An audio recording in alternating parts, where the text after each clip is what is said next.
And as Felipe and Fernando leave the podium, Ferrari's first win since Bahrain should have been a party, but the atmosphere down here in the pit lane is very subdued, very strange indeed. David, Eddie, that kind of result leaves a nasty taste in your mouth, doesn't it? Well, two things is all I can say. One, it was clearly unlawful, and for me, it was theft. They stole from us the opportunity of having a wheel-to-wheel contest between those two drivers. Ferrari should be ashamed of themselves. Well, we can see now Stefano talking to Felipe. What do you think he was saying to him there? Felipe clearly not in the mood for conversation.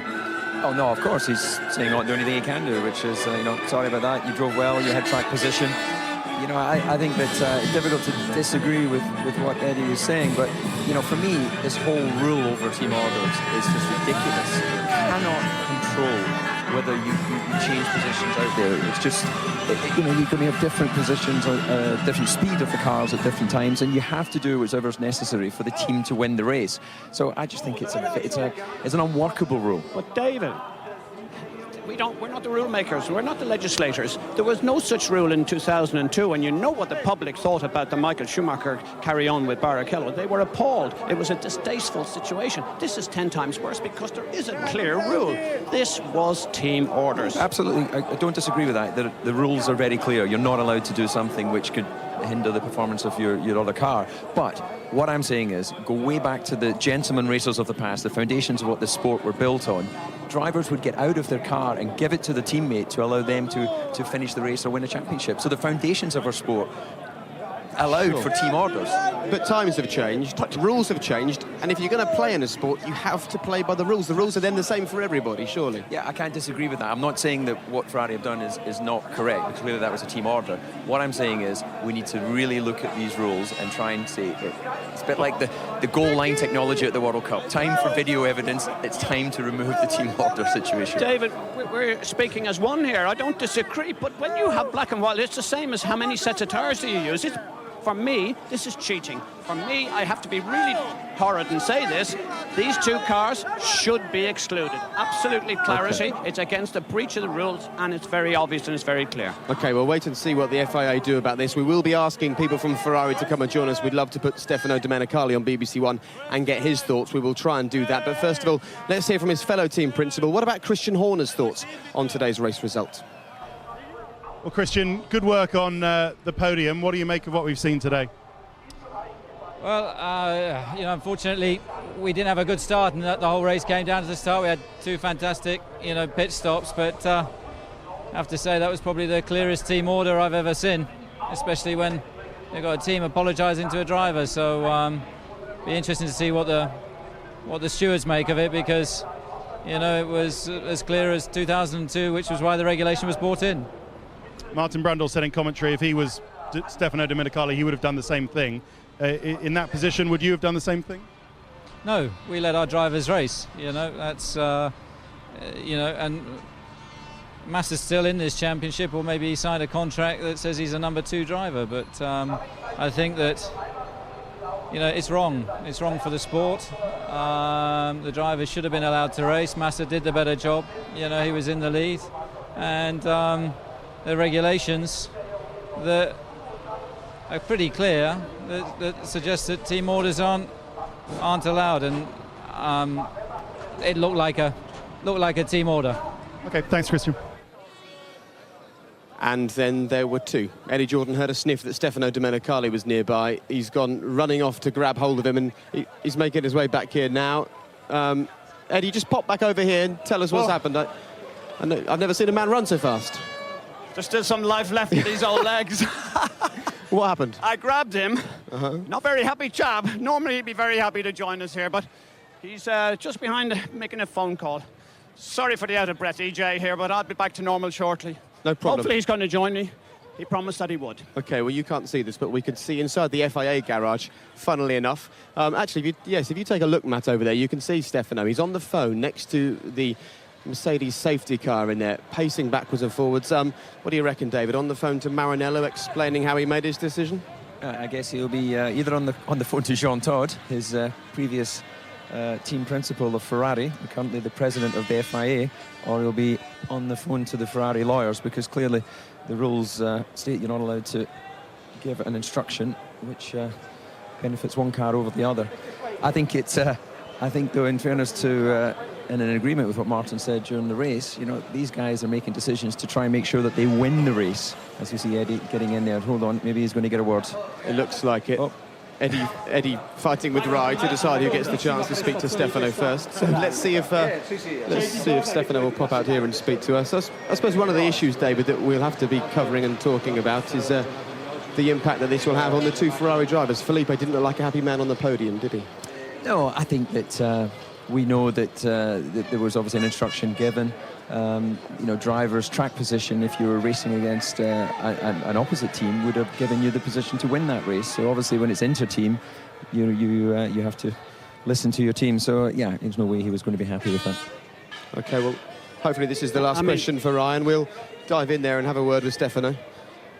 I'm not quite as good at this as Martin Brundle. He'd be all elbows and knees. Grazie mille. Stefano, tell us your thoughts on this Grand Prix. You've clearly got a lot of media around. It's something of a hornet's nest has been whipped up here. Who were you on the phone to? No, I was with my president. Okay. I think I have to report to him, so... And how did he feel about what went on in the Grand Prix? I think very good. I mean, we discussed before the start of the race, we have to take the result that we needed. And so it was good to finish this race in this condition, honestly. And I'm very pleased for that. For the team, for the drivers, they did a massive and incredible job. And I already know the question. What is the question then? Tell us. Well, I can guess. Tell me what you think. I think, to be honest, we felt that Felipe was a little bit slower. And Vettel was catching up with the tires, so that was the reason why. Show us the evidence. There isn't. I don't have to show you, Eddie. We saw it on the times. It's not true. You are in this business since too many years to say that. But anyway, I take the point, but honestly, I don't think that is really a great point on that. One last point, Stefano, before you disappear off. He may have been slightly slower. He may have caused problems for Fernando, backing Fernando into Sebastian, but this is Formula One. Rule 39.1 says team orders that interfere with the result are not permitted. Absolutely. What people at home want to see is Fernando and Felipe fighting, and if Sebastian gets involved in that battle, so be it. That's Formula One. We want it to be fair. I totally agree with you, but the team order is not a problem. The problem is the most interest of the team, and that's it. It's not a problem of interfering with anyone. There isn't a person in this place or a viewer on the television who did not understand what Rob Smedley said about apologising, the way the race ran out. There was clearly no fault with Felipe. It was team orders in a different guise. No, this is not true. This is not true. I think you're... Eddie, first and second, smile. I know that you cannot smile, but smile. But you will always smile. No. I have to. I mean, we are very pleased for that. Okay, Stefano, well-educated audience at home, two well-educated men here. Many of them do think it was team orders. Are you at all concerned that the FIA might want to have a little word on your phone after you've spoken to your president? To be honest, I don't think so, but let's see. We are totally open for that. Okay, thanks very much for joining us. Thank you. Well, Eddie, quite simply, no team orders, okay? Don't you think we did well to get him on the show? No, it's fantastic. Well done, Eddie, yes. Well done, Eddie Jordan. Right, let's now hear from the drivers, because, of course, Stefano may have been smiling, but Felipe Massa certainly wasn't up on the podium. Let's now hear from Sebastian Vettel, Felipe and Fernando. Fernando, as the team told you at the end, you have indeed been very quick this weekend. Frustration, though, for much of the race. You said on the team radio at one stage that this is ridiculous, but in the end, it ended very well for you. Yeah, I think it was a good weekend overall. We did improve the car a lot, and immediately from Friday we felt very, very competitive. The car behaves very well, and all the setup adjustments work really well here in Hockenheim. We know that some circuits will be better, some circuits will be worse. And in the race as well, we've been competitive, we've been performing really well. It was some parts of the race that we were fighting very close for first position, and it was a little bit dangerous, but at the end I think it was a little bit more space between all the cars, and we finished the laps with no more risky maneuvers. It certainly wasn't a risky manoeuvre when you managed to get past Felipe. It looked rather easy from where we were watching. Well, I think, I don't know what happened, but at the exit of 10.6, I saw Felipe a little bit slow, and tried to overtake, to take every opportunity you have, because it's a very difficult circuit to overtake, and you only have one chance into 10.6. I was never close enough to do the attempt. So at that point, I overtook the other car, and then it was 15 or 20 laps to the end. Some more cars to lap. That was some risk sometimes because there is a very narrow circuit, especially in the last sector. So it was not an easy race, but very interesting. Just finally for you for the time being, we heard in Australia this year you saying to the team, look, I'm faster than Felipe, let me past. At any stage, were you saying that this afternoon to them? Well, I think sometimes you are quick, sometimes you are slow, depending on what the stage the tires are. And sometimes you have a little bit of graining, sometimes you have some other problems. In some parts of the race, maybe I was quicker than him. Some other parts of the race, Felipe was very quick, was pulling away from Sebastian and me, so it's very difficult to judge. But I think it's a very strong result for the team. Top 3 in qualifying and top 2 in the race, and you know the best thing as well is that the car keep improving. It's not a result down to the weather condition or to anything like that. It's a good performance from the team, and hopefully next week in Hungary we can do a good weekend as well and scoring some strong points for the team. Felipe, a year to the day since your accident in Hungary, a win would have been the perfect way to mark that anniversary. Did you feel you deserved a win this afternoon? Well, I think so. I mean, the start was just fantastic, and also the pace on the soft tires was really great, and then was struggling a little bit on the hard. But anyway, it was a very good race for us. You were told by Rob Smedley, your race engineer, that Fernando was the faster car than yourself. A couple of laps later, turn 6 at the hairpin. Talk us through what happened. Well, don't think I need to say anything about that. Fernando managed to get past you. Did you make a mistake? Was it under braking? He passed me. And then Rob Smedley said, good lad, sorry. Yeah. Did you feel that you weren't allowed to win that race today? No, the only thing I feel is that we're working for the team, and we're doing a very good job, you know, for the team, and that's the most important thing. How pleasing is it for you that Ferrari are back up there competing with Red Bull? Well, I think it was a great job for the team during the last month, I would say.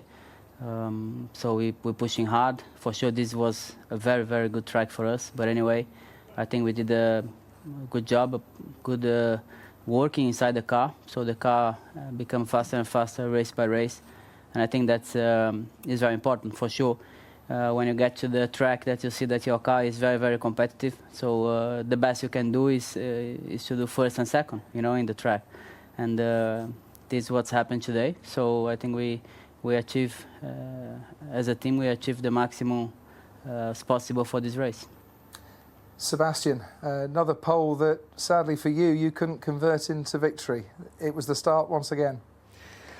Yeah, usually we have very good starts. I mean, yesterday, you know, I was told the Ferrari have good starts, but I think up to today we had better ones. So not really sure what happened. I had quite a lot of grip, dumped the first clutch and had a bit of a bog. So the first 5 to 10 meters of the acceleration were very poor. So I was lucky I didn't stall the engine. Obviously, then I could get going again. But yeah, I lost the momentum, so I knew that it will be very tight with Fernando, who was already side by side. So there was no way I could stay ahead of him. And then I was a little bit surprised when I saw Felipe coming from the left. So, but still, you know, after that, I think we had a good race. Obviously, we knew it will be very tight. The closer you get, you start to feel immediately the tires losing a bit of grip, starting to have a bit of graining. But I think, yeah, the majority of the race, the Ferraris were probably just the 10th or 2 quicker than us. So it was difficult for us to keep up the pace. I think towards the end we were able to push again a little bit, but it's very tricky. You know, you can't really do your own rhythm, because then you get so many lapped cars, and depending on where you find them on the circuit, especially the last sector is very narrow. It can, you know, you can drop a lot of time and lose a lot of time, but yeah, you know, the race is done. So we finished third. I think we can be proud of that, and we achieved our maximum today. So congratulations to Ferrari, and very pleased to be on the podium. Very special for me, for my home Grand Prix. You know, to see the people here, to be on that podium and see, you know, everyone cheering is very nice, and yeah, very emotional. Emotional all round for various different reasons here at the German Grand Prix. Let's confirm the result then from today's race. You don't need me to tell you that Fernando Alonso finished in front of Felipe Massa. Some good points for Sebastian Vettel, then the two McLarens of Lewis Hamilton and Jenson Button, who struggled slightly this weekend. They'll be pleased with that result though. Mark Webber just there. Nico Rosberg and Michael Schumacher finishing 8th and 9th, which, to be honest, with that current Mercedes car, is just about the best they could have hoped for. Quite an eventful race for Kamui Kobayashi. Rubens Barrichello, after good qualifying yesterday, will be disappointed alongside Nico Hülkenberg there in 12th and 13th place. And it was a hard weekend all round, wasn't it, for Force India? Difficult in qualifying and difficult in the race as well. And then as we get towards the back, we see some of the guys who had a race weekend to forget, particularly at the very back, Jarno Trulli, who struggled from early on and didn't manage to get very far. Sebastian Buemi, obviously, with an early accident as well. Right, let's have a look at how today's results affects the standings in both the Drivers' and the Constructors' Championship. It's as you were, essentially. Lewis Hamilton with 157 points, Jenson Button just behind him with Mark Webber and Sebastian Vettel in 3rd and 4th. But look at that, Fernando Alonso has now closed right up on that leading pack. You'd kind of say it's a decent top 5 there with Nico Rosberg in 6th position. And as far as the constructors are concerned, well, we mentioned it, didn't we? Another good weekend for McLaren. Not the quickest, but they stay in front because Red Bull couldn't pick up the points. Another pole position that didn't lead to a win. And then Ferrari, they've leapt right up there, and a big gap opening up now to Mercedes Grand Prix, sitting in 4th position. And let's move this chat forwards. You guys, well, Eddie certainly seems to think it was team orders. Stefano Domenicali has assured us that it wasn't. That's the Ferrari line, and we'll talk about that more in just a moment. But in terms of the right decision for Ferrari this season, whether it's right or wrong to make these kinds of decisions, it was the right result for the team, wasn't it?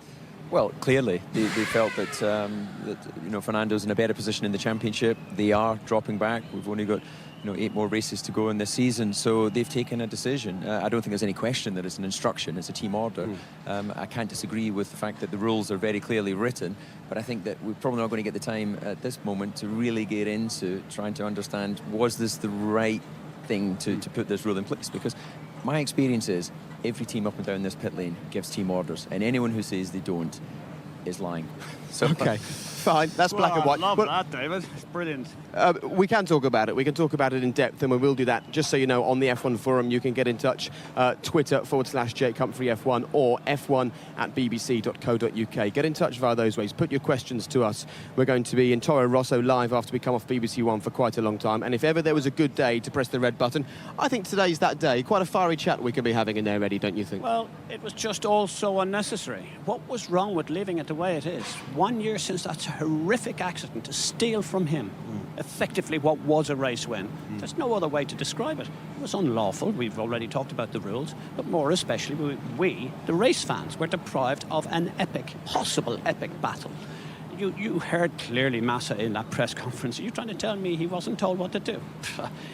These people at Ferrari or any other team must not forget that we are talking to a very intellectual audience here, and they are not easy had over, and that's what they're trying to do to us. Simply shocking. And it's a sad twist, actually, that it is, of course, exactly a year since his nasty crash in Hungary, and how nice it would have been for Felipe to enjoy a win today. Let's just go back to the race. Let's ride on board with Felipe Massa. This is Felipe with Fernando just behind him, and at this point he's thinking, keep in front of my teammates and I could have a race win here. And then this message comes over on the radio. Fernando is faster than you. Can you confirm you understood that message? OK, so that was the message from Rob Smedley, who's Felipe Massa's longtime friend as well as his race engineer. And then that happened just a few corners later. Now, it's important to remember, and David made the point, that Rob and Felipe have a very close working relationship. So how does Rob Smedley feel after that Grand Prix? Let's hear from him. Well, Rob, I bet you haven't had such an eventful day for a while. Tell us about your race. It was a good one. It was all right. You know, when you're in the pound seats like we are at the end, you got to be happy. No, it was good. He made a great start. He was very, very good on the soft tyre. You know, pulling away from Fernando and Sebastian. Then we stopped Fernando 1 lap earlier than him, just to be safe from Sebastian. Then we stopped. We come out and we were still in the lead, and then he struggled a bit on the hard tyre. He pulled out, and then Fernando pulled him back. Then he pulled out, Fernando pulled him back, and then unfortunately he got him at one of the corners. But at the end of the day, Ferrari got a 1-2, so we've got to be happy. I mean, you that message you gave him. What were you telling Felipe, and why the apology? Well, I was pushing him because I was telling him that he's faster, and he had to get on with it. And I was giving him the gaps, and we're always talking in tenths of a second. And the apology is just because I'm sorry that's happened. I'm sorry he's got past, and there you go. But we're still in the pound seats. We're in P2. Keep pushing and hopefully keep Sebastian behind. And then of course it was a big drama at the end because Sebastian was catching us, and traffic was a nightmare all race. But he's come away with the second position. Fernando got the first, so 1-2 for Ferrari. Good. Thanks, Rob. And let's not lose sight of the fact this is a great result for Freya and a very good result for Felipe Massa as well. A good weekend all round for him. That would have been quite difficult, though, you think, for Rob Smedley, don't you? I do. I think that any difficult instructions, and we have to take Rob at his word there, that he was keeping Felipe informed all the way through. But I think that that's a message. If it is a directed team instruction, it should come from the team manager, because then it separates that relationship, the very special relationship a driver has with his engineer. David, Rob Smedley has worked for Jordan for 4 or 5 years. He cut his teeth there. He is biting his lip. You can see that. He deserves an Oscar for what he's just delivered there. An Oscar. The guy is rooted. He cannot cope with what's going on. But he's a Ferrari man through and through. Of course, you educate the guys in the team that no one ever can be as big as the team. It's a team management decision. You're 100% right. The management. Yeah, because when you had to give team orders to your drivers prior to the rule being brought in, you gave the instruction, I gave the not instruction. the engineers. And I stuck the flak from the drivers afterwards. It was me. There was, Damon Hill. You have to ask Damon and Ralf Schumacher in particular, or even his brother Michael, who wanted to behead me. This is at Spa in '98, isn't Spa it? Just 98. explain what happened there. Well, it was clear. Damon came on he was clearly slower than Ralf Schumacher and catching at a very big rate of knots. But we were in a 1-2 situation. The team had to finish 1-2. We'd already seen positions like that where one driver has the other off at those moments because the drivers are egos. They want to win the race. Damon said, if he comes by, I'm going to have him off.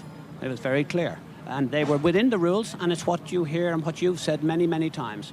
People listening to us may not quite understand that, but that's what happens in sport. But the rules have changed. And the legislators have made it very clear there are no such things as team orders. That's why I find this repugnant and ridiculous what they've done. Sure. They didn't need to do that. If there was a problem with the Massa's car, surely he'd have finished in 7th or 8th or 9th place. He finished a couple of seconds behind the leader. What was the point? There's no upside in my view, except a young Spaniard has been petulant, aggressive in the last couple of races, and he was clearly in the same mood again today. I'm sorry. Alonso hasn't won any friends as a result. You think Ferrari are bowing to Alonso here? 100%. I think that clearly what didn't work for Fernando at McLaren was he went there believing he was going to be the number one. Didn't reckon that Lewis would be there delivering at the level he was, and he moved out of that contract a year early because he just wasn't happy with the situation. I'm sure his Ferrari contract gives him a little bit more freedom and maybe a bit more like what Michael had when he was there. OK, well, the rules, of course, in Formula One changed in 2002 when Michael Schumacher and Rubens Barrichello were going wheel to wheel. And Michael Schumacher was racing in a Mercedes Grand Prix car today. It's been a tough season all round, and I think it's fair to say that their result from today's race, 8th for Rosberg and 9th for Michael Schumacher, is about the best that car can produce at the moment. Let's hear, though, from Michael Schumacher after today's Grand Prix. Were you aware of the controversy going on ahead of you between Fernando Alonso and Felipe Massa? Obviously, while you drive, you don't have such a nice view as you guys, but watching the TV occasionally, I've seen Felipe being in first position, and I felt obviously happy as he's a good friend of mine. Then hearing Alonso won the race, I was wondering, well, what kind of strategy was that? But I have said already to the German press, I have been criticized in the past for exactly that, and I have to say I understand 100%, and I would do exactly the same if I would be in their situation. Because in the end of the day, what we're here for, it's fighting for a championship. And there's only one that can win the championship. And by the end of the year, if you think you would have lost the championship for exactly that point, you will ask yourself, not only yourself, all the fans and the TVs and the journalists and so on, why didn't you do so? And And I think if you go back to other years, in other teams, in other situations, in the last race, for example, there were clear team orders, and everybody accepts those. Sort of, yeah, that's normal, it's last race, and so on. So whether it's the last race, it's the second last race, or even earlier, what's the point? I mean, I can see, like in the years when we did it, because we were leading so much that people thought it was unnecessary, and I can agree on that one in a way, but in principle, no, I cannot. I fully accept, and I agree on what's going on. You have to do it in a way that is maybe nice and maybe not too obvious, make it a nice fight, but there's only one target, and that's winning the championship. Great to hear Michael's thoughts on that. Very eloquent, actually, because he's been there, he's seen it, he's got the T-shirt. You can understand, though, that point of view, can't you, Eddie, that it's the right thing to do for the championship. You know what he's saying. He has the same view as what David has, and that's the driver's view, not respecting the rules and the regulations. The rule and regulation has changed since he was so caught up in all of that Ferrari in Austria in 2002. The rules have been changed to avoid and stop that. And what the rule and regulation is, the FIA are charging people in here, also people to watch the television, to see a motor race. And what you're effectively saying, or what David's saying, or Michael's saying is, you can have a race, but you can't race each teammate. That's a nonsense for me. OK, but we've seen two teammates racing already this season, haven't we? It ended in tears for Red Bull in Turkey, but for Lewis and Jenson, well, they didn't manage to come off the track. However, they were racing again today. A good finish for both the McLaren boys. Let's hear from Lewis Hamilton and Jenson Button. Jenson, just tell us about your race. I know yesterday you were talking about race pace. Did you have it out there today? Yeah, I mean, I felt the car was okay. The problem was that couldn't stop blocking. I think it's because we're running very low downforce for this circuit. We're sort of 6-7 k's quicker than the other guys on the straight, but the reason for that is we're running less downforce. It's the most efficient package we have to run, so that's what we ran, and we finished sort of 22 seconds off the lead, so disappointing. Didn't really lose much to the Red Bulls in terms of points. Lost a couple of points to Lewis, which is disappointing, you know, considering I started in front and the pace was good, but it was all down to turn one, really. And what about the pit stop? I mean, you worked those tyres hard, but it played out in your favour. Yeah, I mean, as soon as I was back in sixth because of the start, I mean, I gained a position off the start. I got Webber. Turn one was a nightmare because Vettel hit the brakes. I had nowhere to go. I had to go off circuit, and the problem was I had to hit the brakes as well, and then you lose so much momentum. Lost three places, got one back at turn two, but. Yeah, I stayed out, and it was the best idea for me. I looked after the tyres and before the first stop, and it worked for me, but I couldn't quite get Lewis, which was a little bit frustrating. And, you know, fifth place is okay, but I lost a few points to a few people around me. Alonso obviously gained a lot of points in this race. I can't wait to see the overtaking move with Felipe. It was a good one. You might not be enthralled. There's a lot of controversy about this possible overtaking move. Team orders are banned. Is that what all drivers know? Yep. I don't know what. I was just excited to see the move. It's always exciting seeing a move for the lead. Lewis, you made a good start, and then after that you just seemed to keep plugging away. Does that sum your race up? Yeah, I mean, I did everything I could at the start. Really, we knew that that was really going to be the place that I could make up some ground, and unfortunately, the guys in front were phenomenally quick. Struggling a little bit with the balance throughout the race, but nevertheless, you know, we made a step forward, relatively decent points, so I can't complain at all. And you're still, of course, leading the championship. How much was it, not damage limitation, because it wasn't that bad, but that yesterday when you saw the gap from the guys who were in front of you, the Ferraris and the Red Bulls, I mean, realistically, what could you do out there today? Not much, really. I did everything I could. As I said, you know, I got a great start, and that was really what I needed to do. I think we expected to be a little bit closer to them in the race, which I think we were, but their gap is perhaps even more now in the race. They've picked up some serious pace, so we've got to go back to the drawing board and try and figure out where we're losing time and pick that up very fast, I think. Any positives to take away from the weekend? Absolutely. We're still in both championships, and Jenson did a great job, and I think I did everything I needed to do today, so couldn't be happier. Another decent damage limitation weekend then for McLaren. Both drivers and the team are at the front of the standings, and you can relive a pretty controversial German Grand Prix. Highlights are tonight, 11:45 p.m. on BBC Three, and you haven't got long to wait until the next Grand Prix. Next weekend, we're in Hungary. Make sure that you join us there, and it's the MotoGP this evening at Laguna Seca in the States. Join Jenny Gow, 10 o'clock tonight on BBC Two for the race, and this is where we're going right now.